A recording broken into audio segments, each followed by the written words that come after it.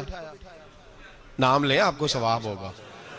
ان کا بھی نام لینا سیکھ جائیں، چلے اللہ خیر کرے گا. اللہ کرے ان کے نام لینے سے نا حضرت عمر کے نام سے تو حرارت پیدا ہوتی ہے روح میں. دوسرا، حضرت ابو بکر کس کو بنا گئے؟ ان کے بیٹے کا پتہ کیا حال ہے؟ حضرت عمر کے بیٹے کو نبی پاک صلی اللہ علیہ وسلم نے فرمایا عمر تیرا بیٹا نیک آدمی ہے، راجل صالح، تیرا بیٹا. اور مفتی تھے جناب عبداللہ ابن عمر. مدینے کے لوگوں نے فتویٰ لینا ہوتا تھا تو عبداللہ ابن عمر سے لیتے تھے. لیکن حضرت عمر جاتی دفعہ بیٹے کو بنا کے بولیے، بیٹے کو بنایا، فرمایا 6 بندے ہیں، کسی کو خلیفہ چن لینا. کن کو چنا گیا؟ حضرت عثمان غنی کی اولاد بھی تھی. بلوانیوں نے حملہ کیا، پورا موقع ملا، انہیں پتا تھا شہید کر دیا جاؤں گا، ہر شے سامنے تھی. انہیں کہا گیا قائم مقام کا اعلان کریں. فرمایا جو 2 نہیں کر کے گئے تیسرا کیسے کرے؟ مجلس شورا ہی بنائے گی. مولا کائنات شیر خدا علی المرتضیٰ ان کے بعد آئے. امت مسلمہ میں بغیر میرٹ کے اگر آیا تو صرف یزید آیا، وہ بغیر میرٹ کے آیا. حضرت سیدنا امیر معاویہ رضی اللہ تعالیٰ عنہ کی نشست پر، اس منبر پر جس منبر پر حضرت جناب ابو بکر صدیق، فاروق اعظم، مولا علی، عثمان غنی بیٹھا کرتے تھے، اس منبر پر جب ایسا شخص بٹھایا گیا جو اہل نہیں تھا، جس کا میرٹ نہیں تھا، جس کا بنتا نہیں تھا آنا، جو اس امانت کا اہل نہیں تھا، جب امت کے اندر انتشار آیا اور وہ شخص بیٹھا جو اہل نہیں تھا، تو پھر نقصان یہ ہوا کہ امام حسین جیسے لوگوں کی گردنیں کاٹ کے نیزے پہ لٹکا دی گئی. یہ میرٹ نہ ہونے کا نقصان یہ ہوا کہ رسول اللہ کا خاندان کاٹا گیا. پھر حضرت زینب روئیں اس نااہلی کی وجہ سے. پھر میرے مصطفیٰ کا گھرانہ تڑپا اور حضرت امام زین العابدین نے کربلا کے میدان میں کھڑے ہو کے جو آواز دی تو مدینے تک صحابہ کی چیخیں نکلی, یا رحمت للعالمین ادرکنی زین العابدین. پھر اتنا نقصان ہوا امت کا, اتنا جس کا خمیازہ آج تک امت مسلمہ بھگت رہی ہے. نااہلوں کو سپورٹ کرنے والی قوم یاد رکھے, اور اپنے گھر کی چار دیواری سے لے کر اعلان حکومت تک ہر نااہل آدمی کو محبت کی بنیاد پر آگے لگانے والے لوگ یاد رکھیں کہ نااہلوں کا خمیازہ بڑا سخت ہوتا ہے, بڑی دور تک بھگتنا پڑتا ہے. نااہلی کی حد ہے. 14 اگست منائی نا مسلمانوں نے, کیسے؟ آپ یقین کریں مجھے مجبوراً جانا تھا گجرانوالہ, مجبوری تھی میری, تو میں چلا گیا, ورنہ میں ایسے ایونٹس پہ گھر سے نہیں نکلتا. تو گجرانوالہ سے ہمارے شہر تک کا سفر, وہ جو گجرانوالہ کا چھوٹا سا حصہ تھا نا, وہ 1.5-2 گھنٹے لے گیا. یہ قوم ہے, یہ ٹریننگ ہے. اس کی وجہ پتہ کیا ہے؟ جن نااہلوں کو آپ نے سربراہ بنایا ہوا ہے نا, ان کی ٹریننگ ہی ناچ گانا ہے, ان کی ٹریننگ ہی ہمارے لیے سڑکوں پہ رہنا ہے, شور شرابہ ہے, ریلیاں ہیں. یوں وہ کام قوم کر رہی ہے. ابھی تھوڑے 2 مہینے پہلے ترکی کے صدر نے یوم تشکر منایا ہے, پڑھا آپ نے اخباروں میں؟ طیب اردگان جس سال فوج نے بغاوت کر دی تو قوم کو کچھ دیا تھا نا, فوجی آ گئے. حالانکہ ٹینکوں کے سامنے کھڑا ہونا کوئی آسان بات ہے, لیکن درجنوں لوگ گھروں سے نکل کے آئے اور ٹینکوں کے آگے لیٹ کے جانے دی. کہا ہمارا حکمران بڑا اچھا ہے, ہم جانے نہیں دیں گے. یہ میں آپ کو داستان حضرت عمر بن عبدالعزیز کی نہیں سنا رہا ہوں, اس شخص کی سنا رہا ہوں جو زندہ ہے. اور اس شخص نے یوم تشکر منایا تو پتہ کس طرح منایا؟ اس نے کہا صبح سے لے کے دوپہر تک قرآن پڑھا جائے گا, اور عصر سے لے کر مغرب تک ذکر کیا جائے گا, اور فرمایا جب عشاء کی نماز ہو جائے تو میرا سارا ترکی مدینے کی طرف منہ کر کے کہے الصلاۃ والسلام علیکہ یا رسول اللہ, الصلاۃ والسلام علیکہ یا رسول. اور یہ والا درود اس نے لکھ کے دیا, لکھ کے. پہلے تو میں ان سے پوچھتا ہوں جو کہتے ہیں یہ درود پڑھنا کفر ہے, ترکی تو ہو گیا نا کافر سارا ہی, تو ہو معاذ اللہ نکل گئے, تمہارے فتوے کی زد میں آ گئے. الصلاۃ والسلام علیکہ یا رسول اللہ. اس نے کہا یہ یوم تشکر ہے. پوری قوم نے رات کو پڑھا, اور جب اس نے اعلان کیا تو علماء اہل سنت نے فیصلہ کیا تو بھی پڑھے گا تو ہم بھی تیرے ساتھ پڑھیں گے. پورے ہندوستان میں پڑھا گیا, پاکستان میں, ہماری اس مسجد میں. میں نے منسوخ کی مصروفیت اور رات کو دوستوں سے کہا نا یار ہم بھی مل کے پڑھیں گے الصلاۃ والسلام علیکہ. او بھائی یہ آپ کا پڑوسی ملک ہے ترکی, یہ قریب ہے آپ کے, وہ یوم تشکر مناتا ہے تو درود پڑھ کے. اور آپ لوگ اتنے بڑے, وہ میں رات بھی مصروف رہا, صبح فجر کے بعد بھی ایک جگہ مجھے جانا تھا, میں آ کے لیٹ گیا. اتنے بڑے باجے بچوں کو خرید کے دیے بڑوں نے, لو یوم آزادی منا لو. یہ کون سی یوم آزادی ہے؟ یہ جشن منا رہے ہو؟ یہ صرف ہم لوگوں نے ان لوگوں کو چنا ہے جنہوں نے ہمیں صرف شغل میلہ اور یہ گانا باجا سکھایا ہے. خدا را آپ دیکھیں کہ اہلیت کہاں ہے, قابلیت کہاں ہے, کون ہے جو میرٹ کے مطابق چل سکتا ہے؟ میرے رسول پاک صلی اللہ علیہ وسلم نے نااہل آدمی کو اگر کسی جگہ بٹھائے تو حضور نے تباہی کی بابت ارشاد فرمایا جب امانتیں نااہلوں کے پاس جائیں گی تو تباہیاں ہوں, فسادات ہوں, پھر فصلیں اجڑیں گی, علاقے تباہ ہوں گے. اہلیت دیکھیں, قابلیت دیکھیں. حضرت عمر فاروق رضی اللہ تعالیٰ عنہ کے صاحبزادے بڑے نیک تھے, پرہیزگار تھے, پر انہوں نے بھی اپنے بیٹے کو بنایا. کسی صحابی نے ایسی کوئی کوشش نہیں کی کہ اپنے بعد ہم اس کو نسل در نسل وراثت کے طور پر چھوڑ جائیں. محبت اپنی جگہ, لیکن قابلیت اپنی جگہ. مولا جیون رحمت اللہ علیہ پیر تھے اورنگزیب عالمگیر کے, بادشاہ کے. تو اورنگزیب کے گھر میں نا ایک بوڑھی اماں رہتی تھی. اورنگزیب بڑا پیار کرتے تھے بوڑھی اماں سے, اس کو ہر کام میں اس سے مشورہ ہوتا, تو وہ بوڑھی ہر کام میں محبت کی وجہ سے, وہ معاذ اللہ غلط نہیں تھی لیکن محبت کی وجہ سے اس کو پوچھا جاتا. مولا جیون رحمت اللہ علیہ اورنگزیب سے ایک دن کہنے لگے کہ باقی ساری باتیں تو ٹھیک ہیں لیکن اس خاتون کو ہر شے کا نہیں پتا, تو جو اس کے شعبہ جات ہے اس میں تو مشورہ کیا کرو, تو جو اس کا شعبہ نہیں نا اس میں اس سے مشورہ نہ کیا کرو. پیار اپنی جگہ اور قابلیت اپنی جگہ, اہلیت اپنی جگہ, جو اس کا شعبہ ہی نہیں. اب کوئی فقہ کا عالم جا کے اپنی اماں سے کہے کہ میں نے 2 اصول فقہ لکھنے ہیں تو بتائیں کیا کروں, امام شافعی سے لوں کہ امام مالک سے لوں؟ تو اماں بھی یہی جواب دے گی کہ بیٹے مجھے پتہ ہی نہیں. تو جس چیز کا جو آدمی کا شعبہ نہیں, اس میں اس آدمی, آپ کابل کے پاس جائیں گے, اہل کے پاس جائیں گے, اور اس سے جا کے دیکھیں نا, ہمارے ہاں سائنس کے اندر سبجیکٹ رکھے گئے تو اسپیشلسٹ ہونا ایک سبجیکٹ رکھا گیا. ایک آدمی میڈیکل اسپیشلسٹ ہے, پھر اسے آگے بڑھیں گے آپ تو میدے کا اسپیشلسٹ علیحدہ ہے, آنکھوں کا, تو آپ نے اگر میدے کے ڈاکٹر سے دوائی لینی ہے تو آنکھ والے ڈاکٹر کے پاس جائیں گے. میرٹ کو دیکھیں گے آپ, جو اہل ہے آپ اس کے پاس جائیں گے. یہ تھوڑی ہے کہ جو اہل ہی نہیں, قابل ہی نہیں, اسے آپ نے رنگی ہے سیاست دوران تو دیکھیے منزل انہیں ملی جو شریک سفر نہ تھے, جو بیچارے قابل ہی نہیں, ان کو آپ جو ہے وہ والی امانت سونپ دیں گے تو وہ تباہی کریں گے. وہ ملا جیون نے منع کیا, لیکن وہ گھر میں بوڑھی اماں کا بڑا دخل تھا. اورنگزیب عالمگیر نے نا گھر کے اندر ایک شوباز رکھا ہوا تھا, باز.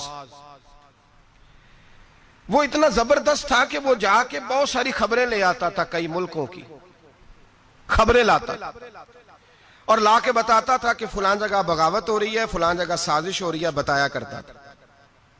پھر اس میں یہ خوبی تھی کہ جب جنگ ہوتی تو وہ ساتھ ساتھ اڑتا اور آ کے فوج کو بتلاتا کہ یہاں جو ہے وہ کمزوری ہے مسلمانوں کی فوج میں, تو یہاں فوجی بھیجے جائیں. اور اگر کئی دفعہ ضرورت پڑتی تو چونکہ اس کے ناخن بڑے تگڑے ہوتے تھے, اگر کوئی فوجی کفر کا زیادہ تیز ہوتا تو وہ خود حملہ کر دیتا. اتنا کام آتا تھا. بوڑھی اماں چونکہ پیار بڑا کرتی تھی, محبت ہی محبت میں ایک دن اس کو دیکھا باز کو کہ بادشاہ کا باز ہے, تو کہنے لگی ادھر آنا میرے پاس. اب اس کا دخل تھا ہر کام میں, تو اس نے محبت کی, کہنے لگی دیکھ تیرے پر کتنے کتنے بڑے ہو گئے, کسی نے کبھی سوچا ہی نہیں. اس نے کینچی پکڑی اور اس کے پڑ کاٹ ڈالے. پھر اس نے کہا تیرے ناخن دیکھ کتنے بڑے ہیں, کسی نے کبھی سوچا ہی نہیں. اس نے محبت ہی محبت میں اس کے ناخن بھی کاٹ دیے. تھوڑے ہی دنوں کے بعد خبر آئی کہ فلان جگہ ہندو مرہٹوں نے سازش شروع کی ہے, تو بادشاہ نے کہا بلاؤ اس کو جائے. جب اس کے سامنے کھڑا کیا گیا تو بادشاہ کی چیخ ہی نکل گئی, ہائے میرا وفادار, ہوا کیا؟ تو ملا جیون کہنے لگے کچھ بھی نہیں ہوا, تم نے نااہل سے محبت کی تو اس کی تمہیں سزا ملی ہے, تمہیں سزا ملی ہے. تمہیں کہا تھا کہ اس کو شعبہ بانٹ کے دو, اس کو ضرور رکھو ہر چیز میں, لیکن اس کو بتایا جاتا, سمجھایا جاتا. اگر اماں باہر جاتی تو اسے پتا ہوتا کہ اس کے جو ناخن ہیں یہ جنگ کے کام آتے ہیں, اس کے جو پر ہیں یہ اڑنے کے کام آتے ہیں. بادشاہ تڑپ کے رویا, لیکن اب کوئی حل ہو سکتا؟ اب بات آگے نکل گئی.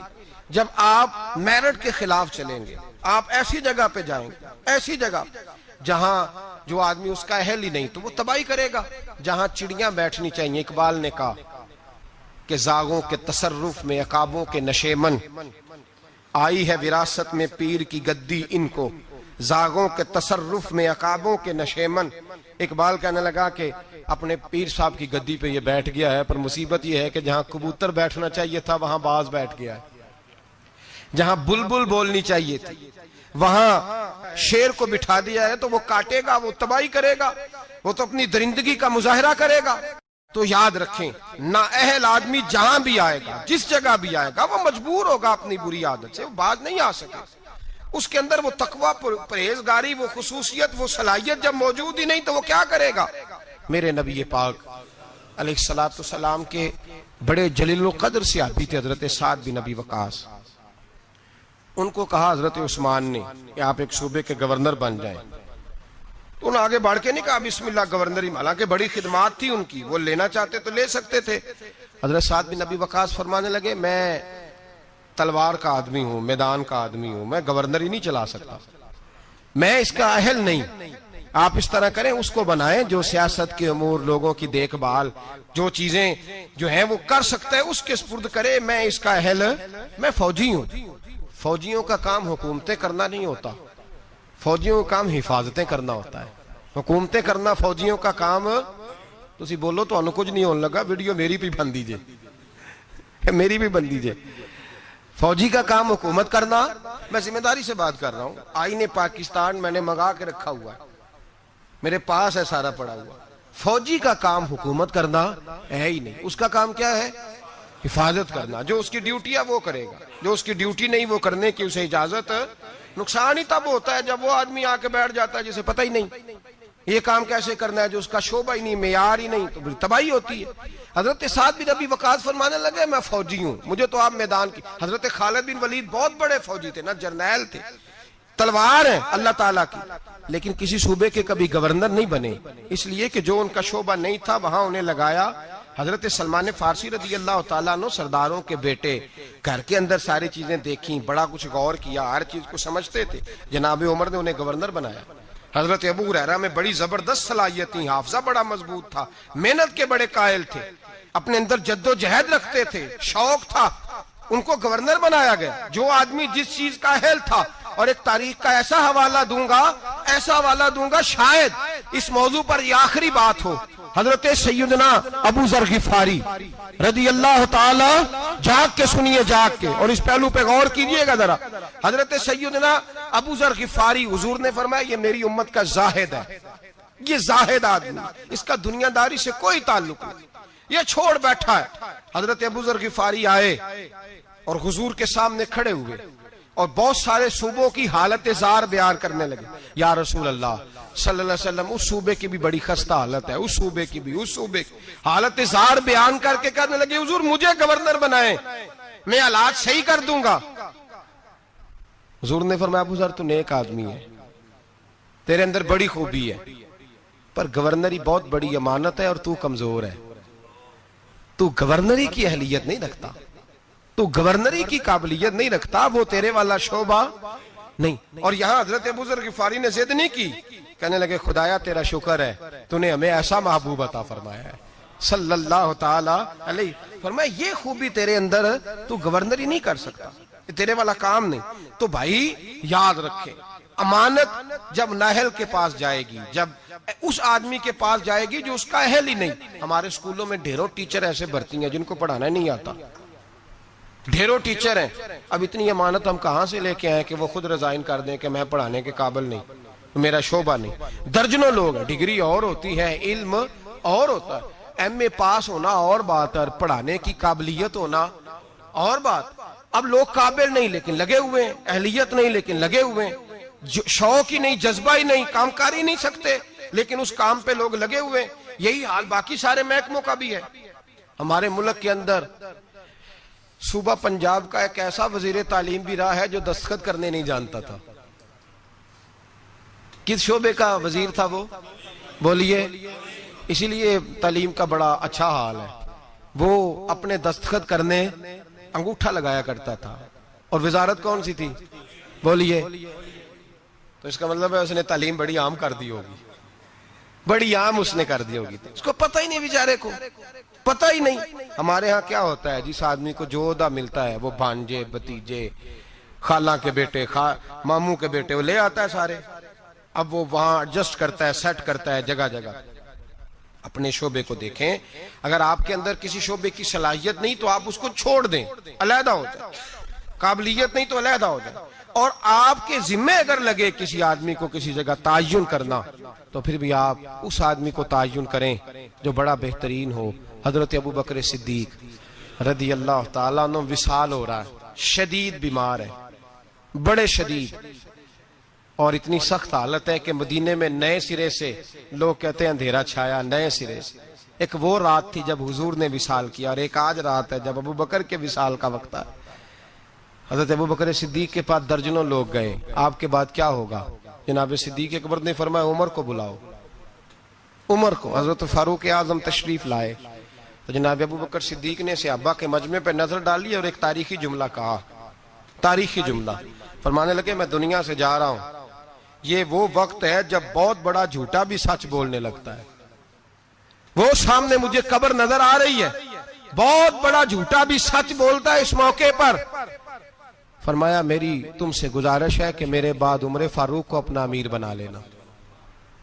حضرت عمر دوڑ کے آئے، کہنے لگے حضور میں ڈنڈے کی زبان بولنے والا شخص ہوں، مزاج میں سختی ہے، کس طرح کام چلے گا؟ آپ نے فرمایا عمر تجھے تیری ماں روئے، میں نے تجھے ساری زندگی دیکھا ہے، اس امت کو تیری ضرورت ہے. حضرت عمر فاروق کو پابند کیا تو ایک صحابی پھر بولنے کہنے لگے ابو بکر اللہ کے پاس جا رہے ہو کیا جواب دو گے؟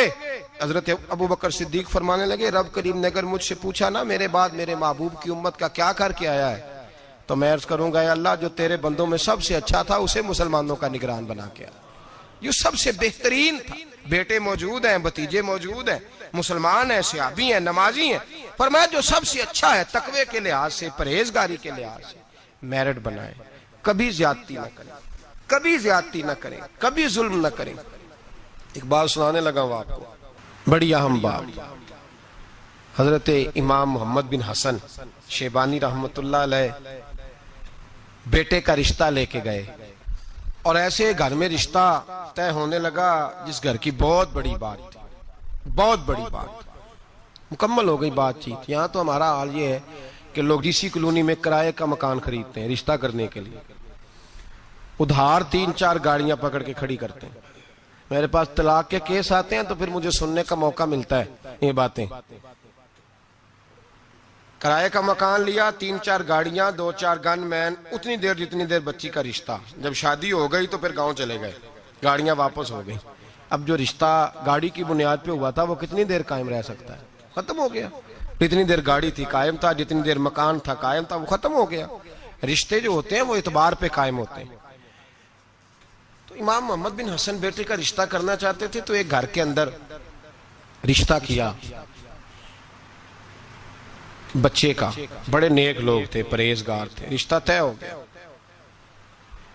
ایک شام امام محمد بن حسن شیبانی ان کے گھر گئے تو فرمانے لگے تمہاری بیٹی کو کتنے رشتے ملتے تھے؟ انہوں نے کہا حضرت سارا بغداد جتنے معززین نیک لوگ تھے سب رشتہ دیتے تھے، لیکن جب آپ کے گھر کا پتہ چلا تو آپ کی بزرگی، آپ کی محبت، آپ کا پیار، آپ کا وقار، دبدبا، ہم نے سوچا کہ اگر امام صاحب کے گھر میں بیٹی چلی جائے تو کیا بات ہے۔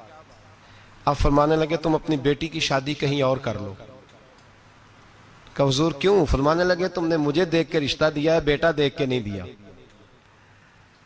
تو میں تو بوڑھا آدمی ہوں، کسی وقت بھی دنیا سے چلا جاؤں گا، اس نے تو بچی نے تو وہاں وقت گزارنا ہے۔ کہ حضور ہمیں قبول ہے۔ فرمایا نہیں، میرے بیٹے میں خامی ہے، تم اس کا رشتہ کہیں اور کر لو۔ کا وجہ؟ فرمایا تم کر لو، تمہیں کہا نا۔ کہ حضرت بتائیے تو صحیح۔ فرمایا میرے بیٹے میں خامی یہ ہے اسے نیند بڑی آتی ہے تو عشاء سے پہلے سو جاتا ہے، وہ نماز نہیں پڑھتا، سو جاتا ہے، 4 پڑھتا ہے، عشاء رہ جاتی ہے۔ تو کہا حضور کوئی بات نہیں، پھر بھی ہم تیار ہیں۔ تو امام محمد بن حسن کہنے لگا پھر میرا تمہیں مشورہ ہے کہ جو آدمی عشاء کی نماز نہ پڑھے اس سے بیٹی نہیں بیانی چاہیے۔ کہا حضور کیوں؟ فرمانے لگے جو رب کے فرض کی حفاظت نہیں کر سکتا تمہاری بیٹی کی حفاظت کیسے کرے گا؟ اللہ کے فرض کی حفاظت نہیں کر سکتا، وہ نماز نہیں پڑھتا، سو جاتا ہے، تو بیٹی کو تکلیف ہوگی تو کیسے محافظ بنے گا؟ لہذا وہاں رشتہ نہ کرنا میرے بیٹے کے ساتھ۔ حضرت رشتہ توڑ کے گھر آئے تو بیوی کہنے لگی حضور آپ نے کیا کیا؟ پورے بغداد میں شور ہو گیا ہے کہ باپ بیٹے کے مخالف ہو گیا ہے، باپ بیٹے کی جڑوں میں بیٹھ گیا ہے، باپ نے اپنے بیٹے کا اتنا معزز گھرانے میں رشتہ ہوتا توڑ دیا ہے۔ سارا بغداد کہہ رہا ہے کہ وجہ کیا ہے؟ باپ بیٹے کے مخالف بیان دے رہا ہے، بات کیا ہے؟ تو حضرت محمد بن حسن فرمانے لگے میں دنیا کے سامنے رسوا ہوا مجھے پرواہ نہیں، میں اللہ رسول کے سامنے سرخرو ہو گیا ہوں۔ وہ بیٹی جو تہجد گزار ہے، عبادت گزار ہے، جو نیک ہے، میں اس بیٹی کو اس کے ساتھ بیاہ دیتا جو عشاء کی نماز بھی نہیں پڑھتا؟ فرمایا مجھے پتہ ہے کہ اس گھرانے میں رشتہ کرنا بہت بڑے اعزاز کی بات ہے، لیکن میں وہ امانت نااہل کے سپرد نہیں کر سکتا، میں نے منع کر دیا۔ اور میرے بھائی جھوٹ بولتے ہیں لوگ اپنے بیٹے کی خاطر، جھوٹ بولتے ہیں اور پھر پتہ کیا کہتے ہیں؟ پہلے جھوٹ بولتے ہیں، ناراض ہونا ہو تو ضرور ہوئیے گا، پہلے جھوٹ بولتے ہیں، بڑا با اخلاق ہے، بولتا ہی نہیں، پھر کہتے ہیں تمہارا میاں بیوی کا معاملہ ہے۔ تو رشتہ طے کرتے وقت بھی میاں بیوی کو کہنا تھا آپس میں طے کر لیتے، نکل گئے آرام سے۔ بیٹی کی عظمتیں بیان کرنے کی باری تھی تو کہتے رہے کہ رابعہ بصری ہے، اس وقت تو کہتے رہے کہ یہ کیا بات ہے اس کی، یہ تو حضرت بایزید کی اماں کی طرف پرہیزگار ہے۔ اور جب سسرال والوں نے شکایت کی، لڑکے نے آ کے کہا کہ سمجھائیے تو کہا تمہارا میاں بیوی کا معاملہ ہے۔ کیسی بات کرتے ہو؟ تم نے نااہل کے سپرد کر دیا اہل کو، ظلم کر دیا. میں نے وہ بیٹیاں دیکھی ہیں جنہوں نے رو کے وقت گزار دیا, اور وہ بیٹے دیکھے ہیں جو باپ کی ضد کی بھینٹ چڑھ گئے, جو ماں نے دوپٹہ رکھ دیا پیروں پہ, تو نے میری مرضی سے نہ کیا تو مر جاؤں گی, اور اماں پھر پردے میں چلی گئی اور تباہ کر دیا اس بچے کو. ہم یہ سوچتے ہی نہیں کہ میرٹ نہیں, اہلیت نہیں, قابلیت نہیں. اور یہ ظلم جو ہم گھر میں شروع کرتے ہیں, یہی ظلم ہم نے اینڈ سیاست تک کیا. پھر یہ دیکھا کہ محلے کا چودھری میرے گھر آ گیا, یہ دیکھا ہی نہیں کہ قوم کے لٹیرے کو سربراہ بنانے لگا ہے. یہ صرف اتنا دیکھا کہ 2-4 بڑے بڑے لوگ میرے گھر آ گئے, یہ دیکھا ہی نہیں کہ ڈاکو, چور, ظالم, خائن اور سارے کھرے چوری کے جس کے گھر جاتے ہیں اسی کو نگرانے والا مان لیا. یہ دیکھا ہی نہیں, سوچا ہی نہیں, یہ کبھی خیال ہی نہیں کیا کہ کس کے حمایتی بننے لگے. کبھی خیال ہی نہیں آیا ہمیں. سفارش بہت بڑی ذمہ داری ہوتی ہے. ہم جس کی مرضی کر دیتے ہیں, جس کے حق میں مرضی بول لیتے ہیں, جو مرضی ہم سوچ لیتے ہیں. میرے نبی پاک صلی اللہ علیہ وسلم نے معیار کی بات فرمائی, معیار کی. اسلام مقدار کا تو قائل ہی نہیں, اسلام تو معیار کا قائل ہے. مقدار کیا ہوتی ہے؟ زیادہ ہونا کو بات ہے, معیاری ہونا بات ہے. معیاری میرے رسول پاک صلی اللہ تعالی علیہ وآلہ وسلم. آج یہ بھی ایک مجمع ہے نا جی, وہ پیر صاحب کے مرید بڑے ہیں, اس پارٹی کے ممبر بڑے ہیں, اور آپ کے ملک میں نظریاتی لوگ تو ویسے ہی ختم ہو گئے. نظریاتی لوگ ختم ہو گئے. اب تو جس پارٹی میں رش زیادہ ہوتا ہے سارے ایم پی ایم این اے ادھر ہی چلے جاتے ہیں. یہ نظریاتی نہیں ہوتے, یہ رش کے لوگ ہوتے ہیں. یہ کل رش کا ہی ہو. ملا رومی رحمت اللہ تعالی علیہ آپ فرماتے ہیں ایک درویش گزر رہے تھے, تو وہ کھانا کھا رہے تھے, منہ میں لقمہ تھا, تو بوٹی کھا کے باقی ہڈی پھینکی تو کتا ان کے پیچھے لگ گیا. بڑا پیارا, بڑا خوبصورت تھا, بڑا معیاری تھا. تو حضرت نے روڑا مار کے پیچھے بھگا دیا. آپ کے ساتھ خادم تک کہنے لگے حضور اتنا پیارا کتا ہے اور آپ کے پیچھے لگا تھا, تو آپ کے بچے خوش ہوتے, گھر جاتا تو مجھے بڑا پیارا لگا ہے. آپ فرمانے لگے مفت میں پیچھے لگتا تو وفادار تھا, یہ تو ہڈی دیکھ کے پیچھے لگا ہے. مجھ سے کوئی اچھی ہڈی ڈالے گا تو اس کے پیچھے لگ جائے گا. تو مجھے وفادار کی ضرورت ہے, ہڈی والے کی ضرورت نہیں ہے. پر میں کسی اور کے پیچھے لگ جائے گا, کیا ضرورت پڑی ہے اس کو پیچھے لگانے. یہاں نظریاتی لوگ تو ختم ہو گئے, وہاں رش زیادہ ہے. اور اب ایک اور لوگ سوال پوچھتے, کہتے وہ اتنے بندے جا رہے ہیں سارے غلط ہیں, فلانی جماعت میں اتنے بندے زیادہ لوگ ادھر ہیں تو سارے غلط ہیں. بھائی کافر آج بھی زیادہ ہے دنیا میں, کفر آج بھی زیادہ ہے. اگر تعداد پہ جاؤ گے تو کیا پھر اکثریت کو صداقت کی دلیل قرار دے دو گے؟ میں نے ایک دفعہ حاجی صادق صاحب رحمۃ اللہ علیہ سے کہا, میں نے کہا حضور ہمارے پاس تو تھوڑے تھوڑے لوگ ہیں, تو باقی اتنے لمبے چوڑے آستانے اور یہ وہ, تو آپ کی آواز کون سنے گا؟ تو وہ لوگ مرعوب نہیں ہوا کرتے تھے, ان پہ روب نہیں چڑھا کرتا تھا, وہ روب ڈالا کرتے تھے. روب لینے کے قائل نہیں تھے. کہنے لگے چھل بے لیا, بندے 313 ہی بڑے نے پر انہیں جان آتے رکھی ہونی چاہیے. 313 ہی بتھیرے نے پر جان ہاتھ پہ ہتھیلی پہ جان رکھی بھی ہو. 313 ہی کافی ہیں. زیادہ لوگوں کی ضرورت سچے ہونے چاہیے, کھرے ہونے چاہیے. جب آیا نا ابو جہل کا جاسوس بدر کی رات, دیکھ کے گیا کہ 313 ان میں بھی بچے, بوڑھے, کمزور. تو ابو جہل سے جا کے کہنے لگا 313 ہیں, ان میں بھی کچھ بچے ہیں, بوڑھے ہیں, کمزور ہیں. تو ابو جہل بڑا کھل کھلا کے ہنسا, کہنے لگا جنگ کرنے کی ضرورت نہیں, ان کو سب کو صبح باندھو گھوڑوں کی پشتوں پہ, اونٹوں کی پشتوں پہ, تو ان کو مکے لے چلتے ہیں, وہاں جا کے ان کے ساتھ کریں گے کیا کرنا ہے. نہ ان کے پاس اسلحہ ہے, نہ گھوڑے ہیں, نہ تلواریں, نہ زر ہیں. تو وہ جاسوس کہنے لگا ٹھہر جا, پوری بات تو سن لے. تو نے ابھی فیصلہ کر دیا مقدمے کا, ان کا میرٹ تو سن, اہلیت تو سن, قابلیت تو سن. وہ جہاد کرنے ہیں تو ان کی قابلیت بھی تو دیکھ. یہاں کبھی صدام حسین کا جرنیل بک جاتا ہے, کبھی افغانستان کے 2-4 لوگ بک جاتے ہیں, کبھی کسی ملک کے بکتے ہیں. یہ اندر سے بکتے ہیں تو کافر کو موقع ملتا ہے. یہ اندر سے نہ بکیں تو مسلمان کے تو نام میں ہی بڑی قوت ہے. اس کے تو خالی نام کے اندر اللہ نے بڑا جاہ و جلال رکھا ہے. وہ جاسوس ابھی کافر ہے.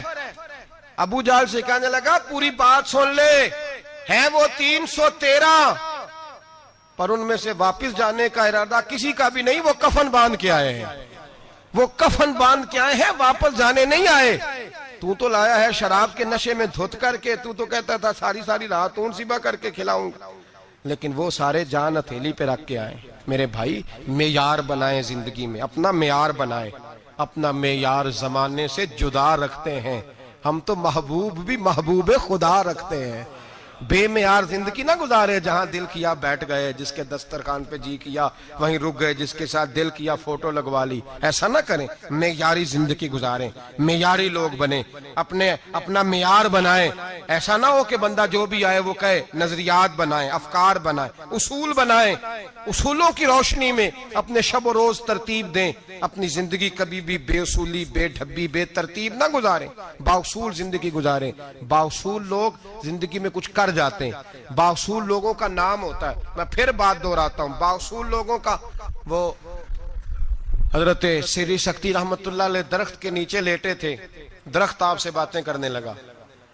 کہنے لگا حضرت سری شکتی سے, کہنے لگا میری طرح کا ہو جا, خود دھوپ میں جلتا ہوں, لوگوں کو میں چھاؤں دیتا ہوں, سایہ دیتا ہوں, اور لوگ مجھے پتھر مارتے ہیں, میں انہیں پھل دیتا ہوں. تو حضرت سری شکتی فرمانے لگے میں اتنی جلدی باتوں میں نہیں آیا کرتا. اگر تو اتنا ہی اچھا ہے تو تیرا انجام آگ کیوں ہے؟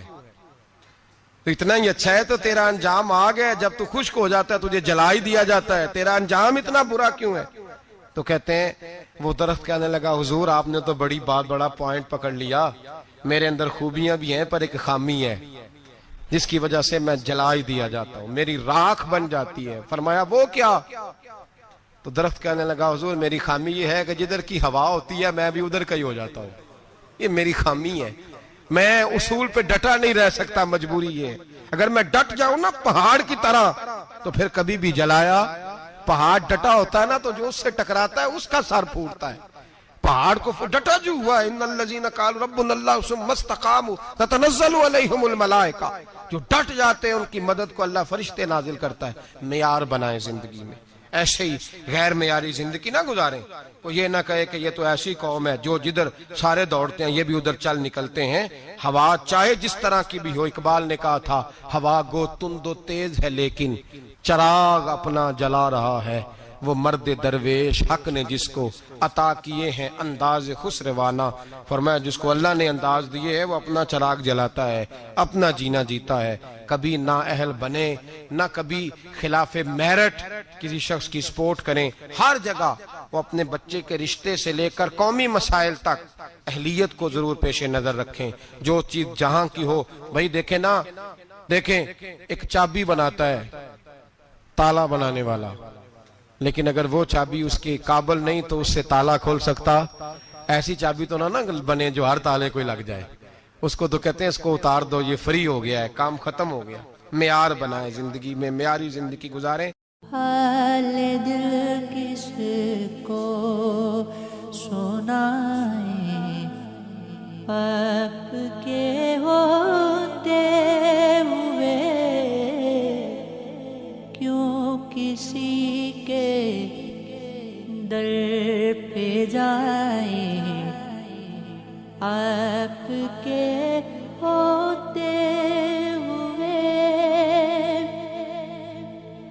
میرا تو سب کچھ ہے آقا, آپ ہیں, صرف آپ ہیں. میرا تو سب کچھ ہے آقا, آپ ہیں, صرف آپ ہیں. او دلوں کی سے لگاؤں آپ کے ہوتے ہوئے, اور لوگ سے لگاؤں آپ کے ہوتے ہوئے. میرے دکھ کو اور کوئی چار اگر سمجھے گا کیا, میرے دکھ کو اور کوئی چار اگر سمجھے گا کیا. زخم دل کس کو دکھائیں, آپ کے ہوتے ہوئے. زخم دل کس کو دکھائیں آپ کے